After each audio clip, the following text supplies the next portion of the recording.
Don't miss Good American Family. We have a little girl here for adoption. She has dwarfism. Starring Ellen Pompeo and Mark Duplass. Something is off. She's just a little girl. You think she's faking? She has adult teeth. There are signs of puberty.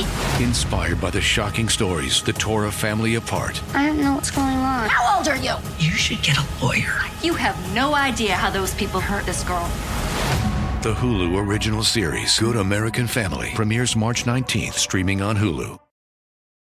Hi, Simon here. My new book, Verified Near-Death Experiences, Proof of an Afterlife, is now available for pre-order as an ebook and audiobook on Amazon and at Barnes & Noble. This book shares many incredible near-death experiences, each with verifiable proof that challenges everything we think we know about consciousness and the afterlife.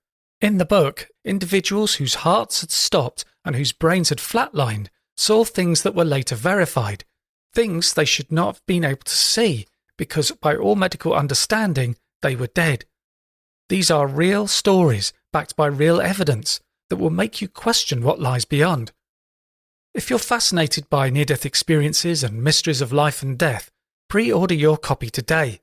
Again, that's Verified Near-Death Experiences, Proof of an Afterlife, available for pre-order on Amazon and Barnes & Noble. Welcome to our paranormal afterlife.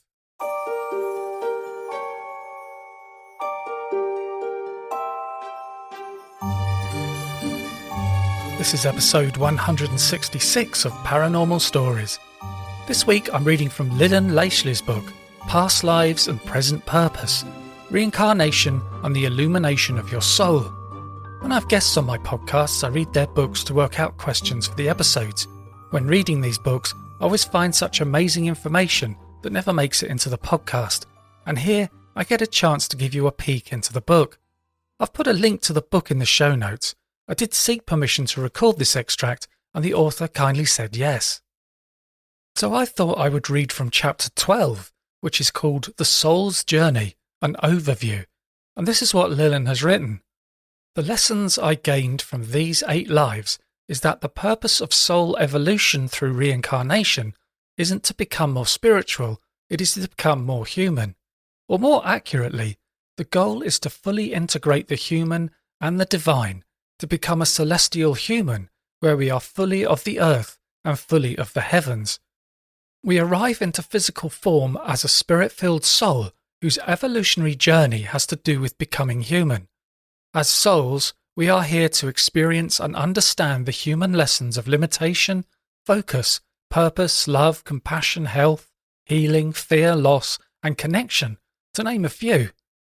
As human, we are here to discover our sacred celestial nature and to align our body, mind, soul, and spirit to become more conscious. What developed in each of these 8 lives are various insights and skills that hopefully I learn to weave together into a masterful whole and use with wisdom. And the next section is titled Atlantis.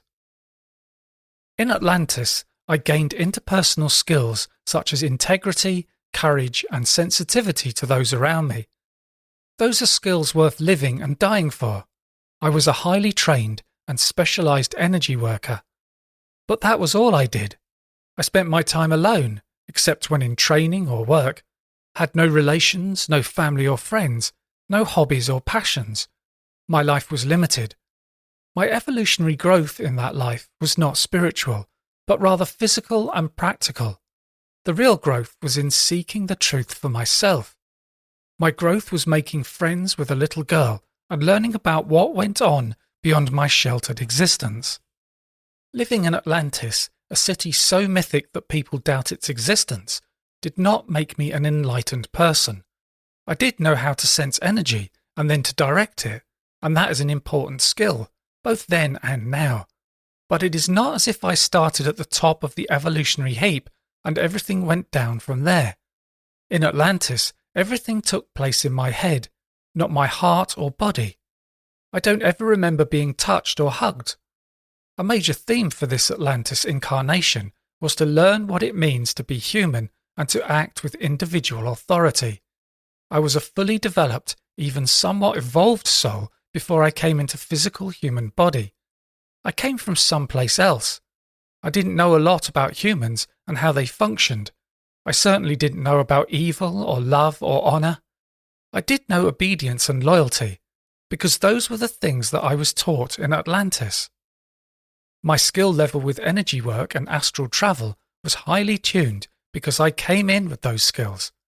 There were a lot of off-worlders in Atlantis at that time. We were to embed the human species with higher genetics and more fine-tuned brain function, like a grafting of two species in order to raise the humans to a higher level of consciousness that would allow them to go beyond subsistence living. We were concentrated in a few places on Earth's surface, like Atlantis, Egypt, Mesopotamia, India, and Mexico. Many major deities, for example Isis and Osiris in Egypt, and the Greek gods and goddesses were off-worlders. I was neither male nor female, in any way that I would understand as a category that would define me. I was tall, thin, pale, white-haired, almost albino, in that I had blue eyes. I was definitely not like the average human in Atlantis. As a chosen, I was brought in as a young child to work in the energy fields and be part of the higher levels of consciousness to which humanity was striving. But as in most cases of reincarnation, I didn't remember any of my mission once I arrived in Atlantis. That is the paradox about the soul and birth and rebirth. You may know everything before you arrive, have it all planned, even to the soul friends you will meet. But once you come into the density of the earth, you forget it all. It is covered over. You have a sense, a hint that there is more to you. You long for the sense of the totality of who you are. You feel limited and not fully useful in your job, life, and relationships because you remember on some level that there is more. Once the soul enters the dense material and energetic field of planet Earth, it forgets its true essence and becomes a bit lost. It can take time to uncover this essence of the soul and to wake up to the core truth. I slowly awoke, and through my dreams and visions I became aware that something was wrong in Atlantis. But I was told by my teacher, Dem Major, not to believe my insights and instead to trust him. I was betrayed by him, who used me for his own selfish plans. It was my gift as one of the 12 who worked with the crystal that Dem Major wanted. Once I realized his intent, I did everything I could to stop the destruction of Atlantis, even trying to destroy what was most dear to me, my heart and shield. But I discovered too late the truth around me and failed in my efforts, a failure that created self-doubt and distrust. This was my first soul wound, of the belief that my greatest gift would lead to my undoing. This soul wound has been mine in all lifetimes, even this current incarnation. It is the wound I hope to heal by writing this book and sharing these stories. The next section is titled Egypt. In Egypt, as the healer, I built on my energy sensing skills that were so developed in Atlantis and added a longing for personal relationships. I brought with me a disdain for elite authorities and a distrust of those who were arrogant or authoritarian. I wanted personal freedom and engagement in the natural world, a world that in Atlantis I had only seen in meditation. I found freedom and nature in the quiet desert. In Egypt, I had integrity, compassion, and courage. My evolution from Atlantis to Egypt was remarkable as I sought to understand the natural world and to live in community, very different from my isolated life in Atlantis. But when I died, killed by Ben Mal, I felt a fool. I had been too humble, too quiet, not courageous enough to take action. I did strategize a way to save my family and village, and for that I am grateful.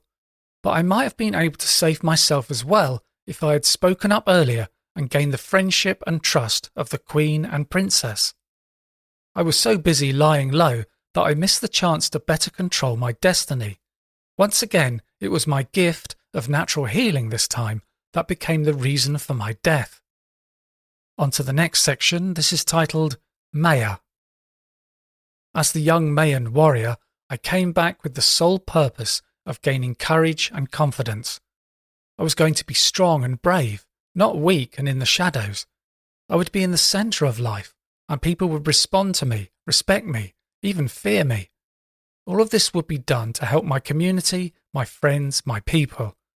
I would hone myself like a finely pointed arrow, an effective force of power. But all that was for nothing. The skills I thought were necessary to develop were turned against me. The excellence I strived for ended with a sacrifice I did not choose. I felt betrayed and used again. Today I was reading from Lilan Laishley's book, Past Lives and Present Purpose, Reincarnation and the Illumination of Your Soul. If you want to buy the book, there is info and a link in the show notes. A great way to support this podcast is to sign up on Patreon. Just go to patreon.com/Our Paranormal Afterlife, or click on the button on my homepage, pastliveshypnosis.co.uk. Just so you know, if you're a patron, you get a 25% discount when you book a past life regression session with me. I'm also offering a free consultation call, which can be booked on my website. And if you enjoy the podcast, please leave a review and be sure to subscribe on Apple Podcasts, Spotify, or via your favourite podcast app to make sure that you don't miss out on any episodes. And thanks for listening.